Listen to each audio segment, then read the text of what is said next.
Chief justice کے ساتھ صحافیوں کی آف دی ریکارڈ گفتگو کو غلط انداز میں رپورٹ کیا گیا۔ چیف جسٹس آف پاکستان کے سیکرٹری نے اعلامیہ جاری کر دیا۔ کہا صحافی نے چیف جسٹس سے توسیع سے متعلق سوال کیا تھا۔ چیف جسٹس نے جواب دیا، کئی ماہ پہلے وزیر قانون چیمبر میں ملنے آئے تھے، بتایا تھا حکومت چیف جسٹس کی مدت 3 سال کرنے پر غور کر رہی ہے۔ چیف جسٹس نے کہا اگر تجویز کسی ایک فرد کے لیے ہے تو قابل قبول نہ ہوگی۔ چیف جسٹس سے وزیر قانون نے کبھی نجی ملاقات نہیں کی۔ صحافی کی جانب سے رانا ثناءاللہ کے بیان پر فالو اپ سوال کیا گیا۔ چیف جسٹس نے کہا رانا ثناءاللہ سے ملا نہ ان کے بیان کا علم ہے۔ کل پارلیمنٹ میں جو کچھ ہوا اسپیکر صاحب جانتے تھے۔ رہنما نون لیگ طارق فضل چودھری کا کہنا ہے اسلام آباد انتظامیہ کا موقف ہے، ہم نے میٹنگ میں اسپیکر کو بتایا تھا۔ ذرائع کا کہنا ہے کسی بھی رکن اسمبلی کو اسمبلی کے احاطے سے گرفتار نہیں کیا گیا۔ اسپیکر نے سی سی ٹی وی کیمروں کی فوٹیج کا جائزہ لے لیا۔ اسپیکر کل کے اجلاس میں ایوان کو اعتماد میں لیں گے۔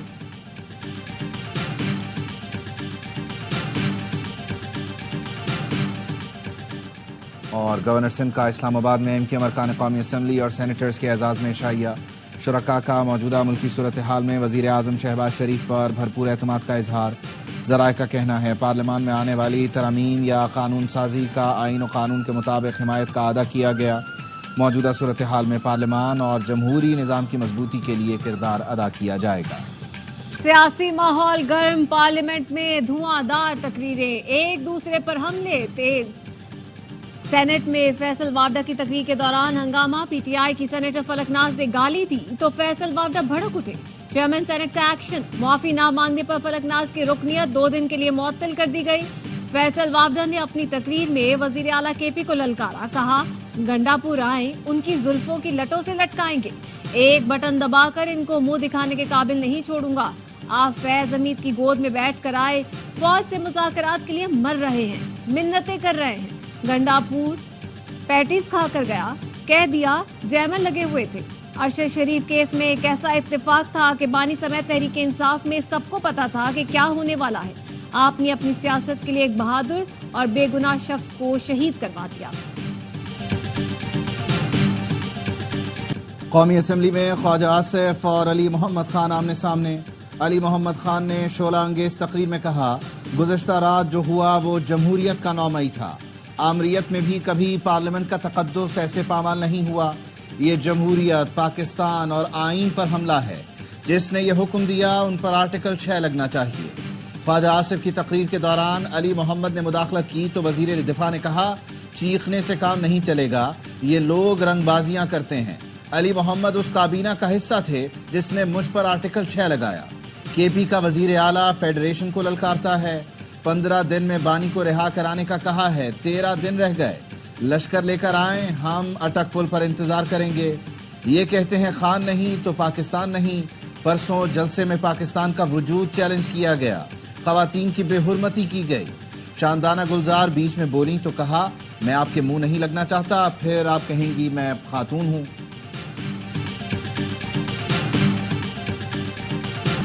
کل جو ہوا اس پر خاموش نہیں رہیں گے، ایف آئی آر کٹوانا پڑی تو خود کٹواؤں گا۔ اسپیکر قومی اسمبلی ایاز صادق نے ایکشن لینے کا اعلان کر دیا۔ قومی اسمبلی میں ایاز صادق نے کہا تمام فوٹیج منگوا لی ہے، فوٹیج دیکھ کر ذمہ داری ڈالیں گے۔ پارلیمنٹ پر پہلا حملہ 2014 میں ہوا، دوسرا پارلیمنٹ لاجز پر ہوا۔ بدقسمتی سے میں اور خواجہ آصف اس کا حصہ بنے۔ اسپیکر قومی اسمبلی کا ایف آئی آر میں نامزد ارکان کے پروڈکشن آرڈر جاری کرنے کا فیصلہ۔ ایاز صادق سے اپوزیشن، حکومتی ارکان اور آئی جی اسلام آباد کی ملاقات۔ اسپیکر نے آئی جی کو ہدایت کی جو ارکان ایف آئی آر میں نامزد نہیں انہیں فوری رہا کیا جائے۔ معزز ارکان کی تذلیل کسی صورت برداشت نہیں کروں گا۔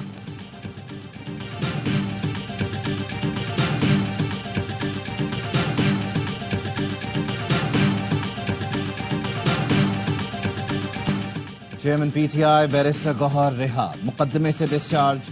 میڈیا سے گفتگو میں کہا کل رات نقاب پوش افراد نے 10 ایم این ایز کو اسمبلی کی حدود سے گرفتار کیا۔ کل پارلیمان پر حملہ ہوا ہے، اسپیکر انکوائری کرائیں۔ سختیاں کی گئیں، چادر اور 4 دیواری کا تقدس پامال کیا گیا۔ 7 کے بجائے 8:30 بجے جلسہ ختم کرنا جرم نہیں۔ حکومت کی جانب سے جوڈیشل پیکج کی شدید مذمت اور مخالفت کریں گے۔ ہمارے ایم این ایز کو توڑنے کی کوشش کی جا رہی ہے۔ شیر افضل مروت، عامر ڈوگر، زین قریشی اور دیگر رہنماؤں کا 8 روزہ جسمانی ریمانڈ۔ شعیب شاہین کے جسمانی ریمانڈ کی استدعا مسترد، عدالت نے جوڈیشل ریمانڈ پر جیل بھیج دیا۔ پی ٹی آئی کی مرکزی قیادت کے خلاف 5 مقدمے درج، علی امین گنڈاپور سمیت جلسے میں موجود تمام قیادت نامزد، پولیس افسران اور اہلکاروں کو حبس بیجا میں رکھنے کا بھی الزام۔ متن کے مطابق دھمکیاں اور دھکے دیے گئے، عمر ایوب نے اہلکار کو تھپڑ بھی مارا۔ گزشتہ رات کا واقعہ پارلیمنٹ پر حملہ ہے، پی پی رہنما سید نوید قمر کا شدید تشویش کا اظہار۔ پارلیمنٹ کے گیٹ سے ارکان کو گرفتار کیا جاتا ہے تو باقی کیا بچا؟ اسپیکر کو سنجیدہ انکوائری کر کے ایکشن لینا چاہیے، اگر کارروائی نہیں ہوگی تو یہ سلسلہ رکے گا نہیں۔ مصطفیٰ کمال کا حکومت اور اپوزیشن کو تحمل سے کام لینے کا مشورہ، کہا پارلیمان میں جو واقعہ ہوا کوئی اس کی تائید نہیں کر سکتا، جلسے میں ہونے والی تقریر بھی جمہوری نہیں تھی۔ پی ٹی آئی اپنی مقبولیت کو سنبھالے، اسے دوسروں کو گالیاں دینے کے لیے استعمال نہ کرے، یہاں کوئی فرشتہ نہیں، سب کی الگ الگ تاریخ ہے۔ حکومت اور اپوزیشن بریک لگائیں، ملک کی خاطر اتفاق رائے پیدا کریں۔ مجروح ہوا پورے پاکستان نے دیکھا، ایک لفظ بھی ٹریجری بینچز سے اس کو کنڈیم کرنے کا نہیں آیا۔ اس کا مطلب ہے کہ آپ انڈورس کر رہے ہیں۔ پارلیمنٹ کا وقار مجروح کیا گیا، مذمت نہ کرنے کا مطلب یہ ہے کہ آپ لوگ اس واقعے کو درست سمجھتے ہیں۔ شبلی فراز کا سینٹ میں اظہار خیال، کہا پارلیمان ایک ایسا فورم بنا دیا گیا ہے کہ ہر کوئی اس پر چڑھ دوڑ رہا ہے۔ چند دن پہلے ایک قانون جلد بازی میں پاس کیا گیا، پارلیمان نے اپنے پاؤں پر خود کلہاڑی ماری، ہم استعمال ہوئے ہیں، جمہوری قوتوں کے راستے میں رکاوٹیں کھڑی کرتی ہیں۔ سلمان اکرم راجہ کہتے ہیں ایسا لگتا ہے اسپیکر کی مرضی شامل تھی، آواز دبانے کا عمل چھوڑ دیں، اب پاکستان اس کا مزید متحمل نہیں ہو سکتا۔ بولے علی امین گنڈاپور کا نقطۂ نظر صحافت میں کالی بھیڑوں سے متعلق تھا، وہ لوگ جو لاپتہ افراد کو اپنے ڈرائنگ روم میں بٹھا کر انٹرویو کراتے ہیں ان پر تنقید جائز ہے، خواتین کا احترام ہونا چاہیے، یہ ہمارے لیے معتبر ہے۔ پی ٹی آئی میں کوئی شخص بھی خواتین سے متعلق حقارت کا رویہ نہیں رکھتا۔ کسی بھی رکن اسمبلی کو اسمبلی کے احاطے سے گرفتار نہیں کیا گیا، ذرائع کا کہنا ہے اسپیکر نے سی سی ٹی وی کیمروں کی فوٹیج کا جائزہ لیا۔ سی سی ٹی وی شواہد کے مطابق کسی رکن کو قومی اسمبلی کے اندر سے گرفتار نہیں کیا گیا۔ اسپیکر ایاز صادق کل کے اجلاس ایوان کو اعتماد میں لیں گے۔ وزیر اعلیٰ کے پی رات میں کہاں تھے پتہ چل گیا، بھائی فیصل امین نے تصدیق کی، بھائی سی ایم ہاؤس پہنچ گئے، اسلام آباد میں طویل میٹنگ میں مصروف تھے۔ علی امین گنڈاپور نے وزیر اعلیٰ ہاؤس پشاور پہنچ کر پارٹی قیادت سے رابطہ کیا، زوم میٹنگ میں پارٹی رہنماؤں کو اسلام آباد میں اپنی طویل میٹنگ سے آگاہ کیا، پارٹی رہنماؤں کی گرفتاری اور خیبر پختونخوا اسمبلی اجلاس پر مشاورت بھی کی۔ گزشتہ روز علی امین گنڈاپور سے رابطہ نہ ہونے پر اپوزیشن لیڈر عمر ایوب اور خیبر پختونخوا حکومت کے ترجمان بیرسٹر سیف نے تشویش کا اظہار کیا تھا۔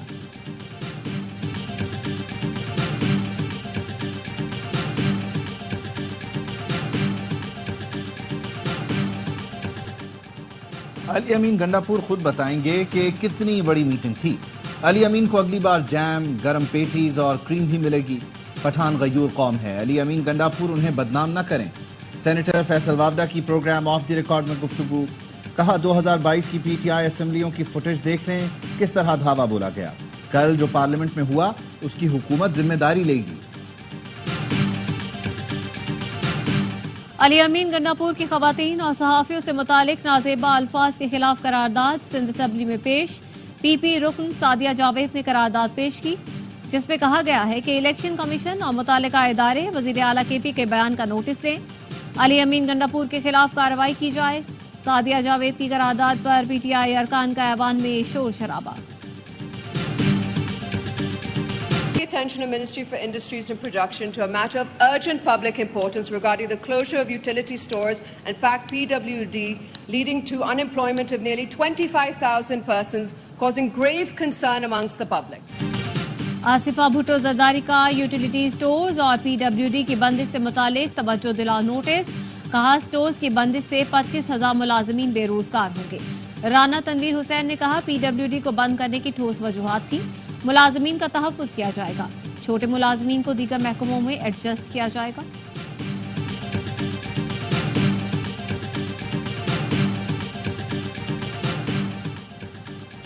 گورنر سندھ کامران ٹسوری کا اسلام آباد میں ایم کیو ایم ارکان اسمبلی کے اعزاز میں عشائیہ، ذرائع کا کہنا ہے آئینی ترمیم، ملکی سیاسی صورتحال سمیت دیگر امور پر بات کی گئی۔ وزیر اعظم پر اعتماد، آئینی اور قانونی فیصلوں پر ساتھ دینے پر بھی بات ہوگی۔ سیاست خدمت کا نام ہے، مگر منافقت، نفرت اور بدتمیزی کی وجہ سے گالی بن گئی۔ چودھری شجاعت حسین کا بیان، کہا نفرت اور انتقام کی سیاست نوجوان نسل کے لیے زہر قاتل ہے۔ چودھری شجاعت حسین کا مسلم لیگ کاف کو فعال متحرک کرنے کے لیے کمیٹی بنانے کا اعلان، کہا خود تنظیمی امور کی نگرانی کروں گا، تمام فیصلے مشاورت سے ہوں گے، پارٹی کو فعال متحرک اور ناراض دوستوں کو منانے کے لیے کمیٹی بناؤں گا۔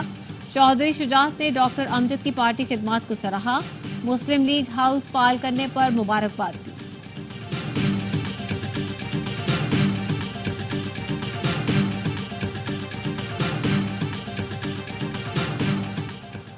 شنگھائی تعاون تنظیم کے وزرائے تجارت اجلاس میں بھارت اپنا وفد نہیں بھیجے گا، میٹنگ میں آن لائن شرکت کرے گا۔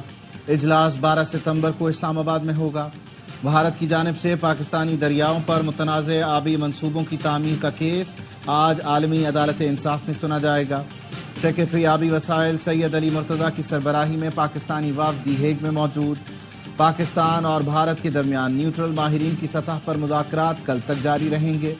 پاکستان نے دریائے چناب پر قائم رتلے پن بجلی منصوبے اور 330 میگا واٹ کے کشن گنگا منصوبے کی تعمیر پر اعتراض کر رکھا ہے۔ 2022 کے سیلاب سے پاکستان میں 80 لاکھ لوگ بے گھر ہوئے، پاکستانی معیشت کو 15 ارب ڈالر کا نقصان پہنچا۔ امریکہ نے گرین کلائمیٹ فنڈز میں 5 ارب ڈالر دیے ہیں۔ امریکی سفیر ڈونلڈ بلوم کہتے ہیں امریکہ پاکستان کو ماحول دوست ذرائع سے توانائی ضروریات پوری کرنے کے لیے مدد فراہم کر رہا ہے۔ ماحولیاتی تبدیلیوں سے سب سے زیادہ متاثر ممالک میں پاکستان 5ویں نمبر پر ہے۔ بڑھتا ہوا درجہ حرارت پاکستان کے بڑے گلیشیئرز کے لیے خطرہ بن چکا ہے۔ چیئرمین پیپلز پارٹی بلاول بھٹو زرداری کی چینی سفارت خانے آمد، چینی سفیر جیانگ جی ڈونگ سے ملاقات، دو طرفہ تعلقات کے فروغ پر تبادلہ خیال کیا گیا، تجارتی تعلقات میں مزید بہتری پر اتفاق۔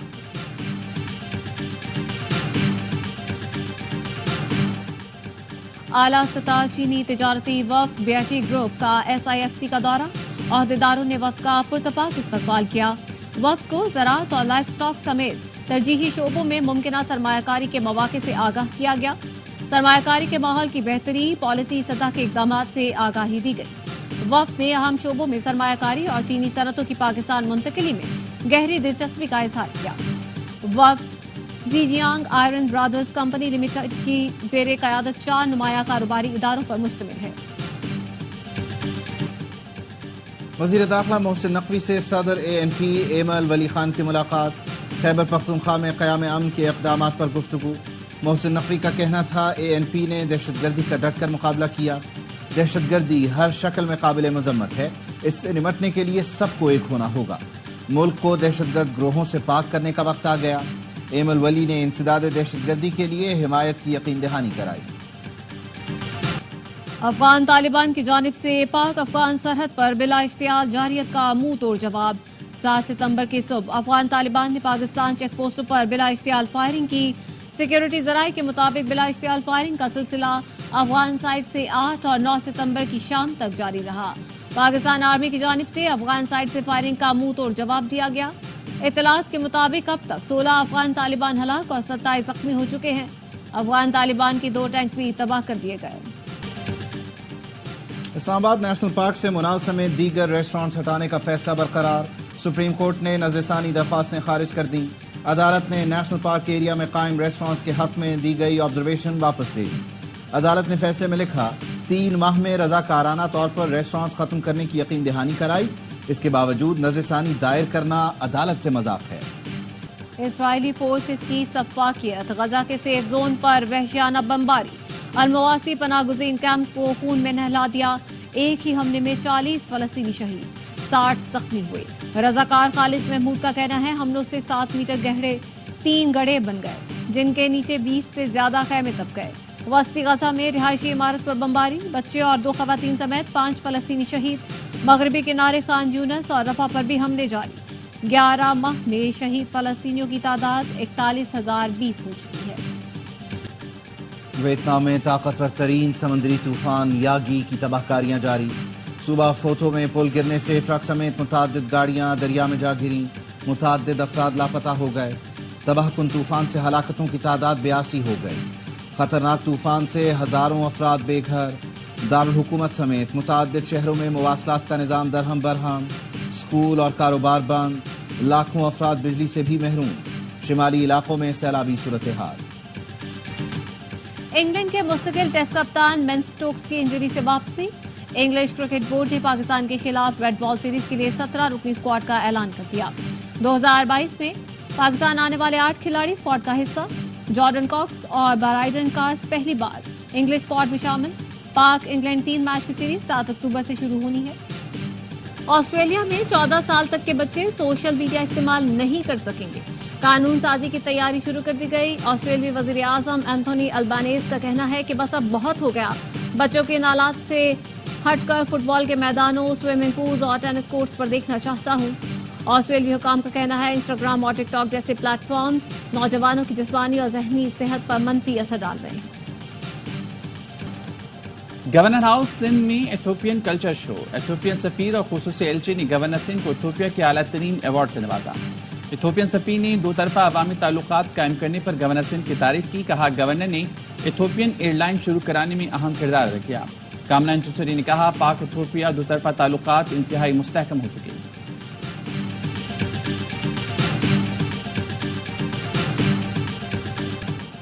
کوئٹہ گرلز کالج میں باپ نے گاؤن پہن کر بیٹی کی ڈگری دی. بی ایس ہوم اکنامکس میں گولڈ میڈلسٹ بیٹی شہر سے باہر تھی. والد خود اسٹیج پر آئے اور ڈگری وصول کی.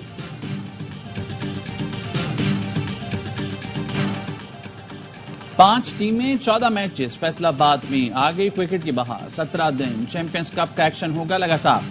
ٹیموں کی فیصل آباد کے اقبال اسٹیڈیم میں تیاریاں. شائقین کا جوش و عروج پر پاکستان کے تمام سٹار کھلاڑی ان ایکشن ہوں گے. میگا ایونٹ کا افتتاحی میچ جمعرات کو فیصل آباد میں کھیلا جائے گا.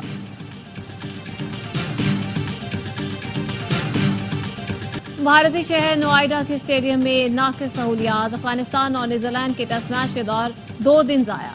ٹاس تک نہ ہو سکا. پہلا روز آؤٹ فیلڈ گیلی ہونے کی وجہ سے ضائع ہوا. دوسرے روز بھی میچ شروع نہ ہوا. سٹاف پنکھوں سے آؤٹ فیلڈ سکھانے کی کوشش کر رہے ہیں. وینیو کی خراب صورتحال پر افغان کرکٹ بورڈ بھارتی کرکٹ بورڈ سے ناراض. حکام کا کہنا ہے کھلاڑی اسٹیڈیم کی حالت دیکھ کر ناخوش ہیں. دوبارہ اس بھارتی وینیو پر نہیں آئیں گے.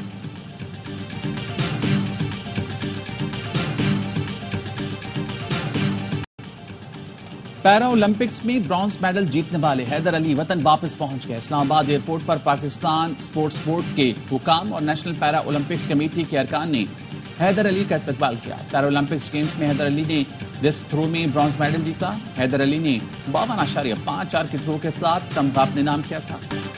اور کراچی میں تھیسس شو میں طالبات کے منفرد فن پارے. ایکسپو سینٹر میں نوجوان ڈیزائنرز نے رنگا رنگ ملبوسات اور آرٹ کے جوہر دکھائے. نجی یونیورسٹی کے طلباء نے ٹیکسٹائل، انٹیریئر ڈیزائن اور فیشن ڈیزائن سمیت 200 سے زائد اسٹالز لگائے. نمائش دیکھنے شائقین کی بڑی تعداد نے شرکت کی.